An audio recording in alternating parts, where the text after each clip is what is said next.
Bismillahirrahmanirrahim.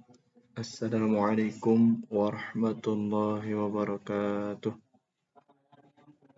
Alhamdulillahi rabbil alamin. Alhamdulillahilladzi hadana lihadza wa ma kunna linahtadiya laula an hadana Allah. Ashhadu an la ilaha illallah wa ashhadu anna Muhammadar Rasulullah. Allahumma salli wa sallim ala Sayyidina Muhammad wa ala ali Sayyidina Muhammad. Rabbi shrah li sadri wa yassir li amri wahlul 'uqdatam min lisani yafqahu qawli. Amma ba'du. A'udzu billahi minasyaitonir rajim. Bismillahirrahmanirrahim. Warattilil Qur'ana tartila. Shadaqallahul 'azim. Alhamdulillahirabbil alamin. Pada kesempatan kali ini kita bersama-sama akan belajar tentang huruf hijaiyah sambung. Poin penting pada materi kali ini adalah bentuk huruf hijaiyah ketika berada di depan, di tengah, dan di belakang. Huruf alif ketika di depan dan di tengah tidak dapat disambung kecuali berada di belakang. Huruf ba, huruf ta, dan huruf tha bentuknya sama, yang membedakan adalah titiknya saja. Tinggal dilihat bentuknya baik di depan, di tengah maupun di belakang, dan perhatikan titiknya karena kebanyakan masih salah dalam pelafalan huruf-huruf ba, ta, dan tha ini dikarenakan lupa letak titiknya atau banyak titiknya. Huruf jim, huruf ha, dan huruf kha bentuk di depan dan di tengah sama dan kembali ke bentuk aslinya saat berada di belakang. Selanjutnya, huruf dal dan huruf zal sama seperti huruf alif. Hanya di posisi belakang saja yang dapat disambung. Posisi di depan dan di tengah tidak bisa disambung. Perhatikan baik-baik bentuknya sesuai dengan tanda yang sudah saya berikan. Huruf lo dan huruf zai juga sama seperti huruf alif dan juga huruf dal dan zal. Ketika di depan dan di tengah tidak dapat disambung kecuali posisinya berada di belakang. Huruf sin dan huruf shin pada semua posisi dapat disambung, baik di depan, di tengah, maupun di belakang. Hanya saja tinggal memperhatikan titiknya. Ya, huruf sin tidak ada titik, kemudian huruf shin ada titiknya. Huruf shad dan dhad sama seperti huruf sin dan huruf shin. Pada semua posisi bisa disambung, di depan, di tengah, dan di belakang. Perhatikan titiknya. Shad tidak ada titik, dan dhad ada titiknya. Ain dan ghain semuanya bisa disambung baik di depan maupun di belakang.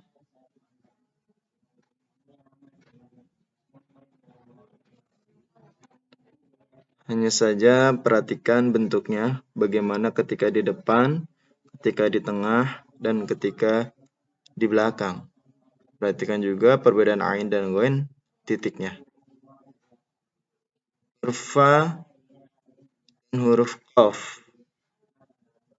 Ya, bentuknya sama, baik di depan, di tengah, dan di belakang. Hanya saja perhatikan titiknya. Fa hanya satu titiknya, qaf ada dua titiknya. Nah, ini tadi terlewat ya, sehingga dibahasnya di akhir ini. Terlewat antara huruf to dan huruf zo. Ya, perhatikan bentuknya. Semuanya bisa disambung baik di depan, di tengah, dan di belakang. Hanya saja to tidak memiliki titik dan zo memiliki titik. Huruf kaf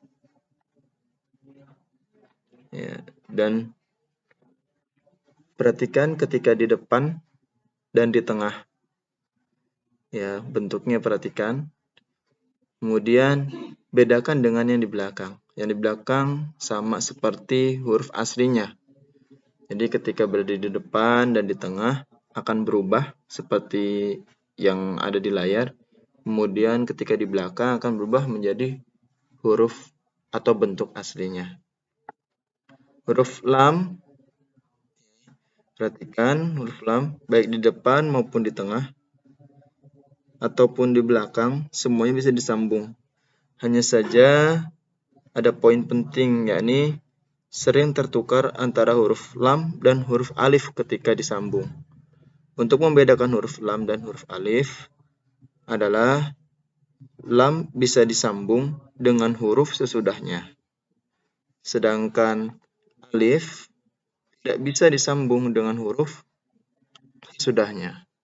Itu saja poin pentingnya perbedaan antara huruf lam dan huruf alif.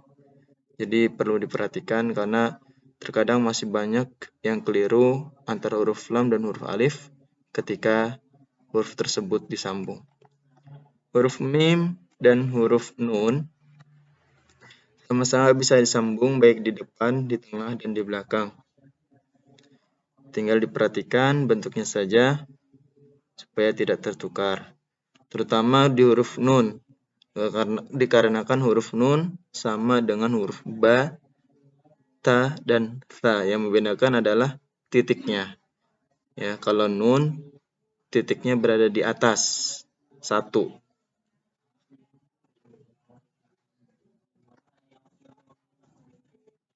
Huruf waw juga sama ya, seperti huruf alif ya. Di depan dan di tengah tidak bisa disambung dan di belakang yang bisa disambungnya. Huruf H, perhatikan saja bentuknya ya, baik di depan, ya, di tengah, dan di belakang, karena akan terjadi perubahan bentuk ketika H berada di depan, di tengah, dan di belakang.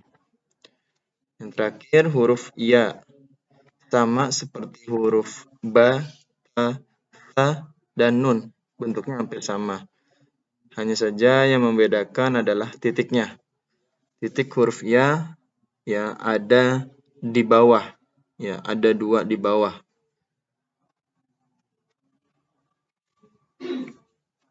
Baik, semua penjelasan di atas sudah jelas, hanya perlu dilatih berulang-ulang oleh kalian semua agar dapat dipahami secara baik dan benar. Berusahalah untuk tidak bosan belajar, terutama belajar agama. Dalam hal ini belajar membaca Al-Quran. Kurang lebihnya saya mohon maaf. Akhirul kalam. Wallahu muwafiq ila aqwamit thariq. Wassalamualaikum warahmatullahi wabarakatuh.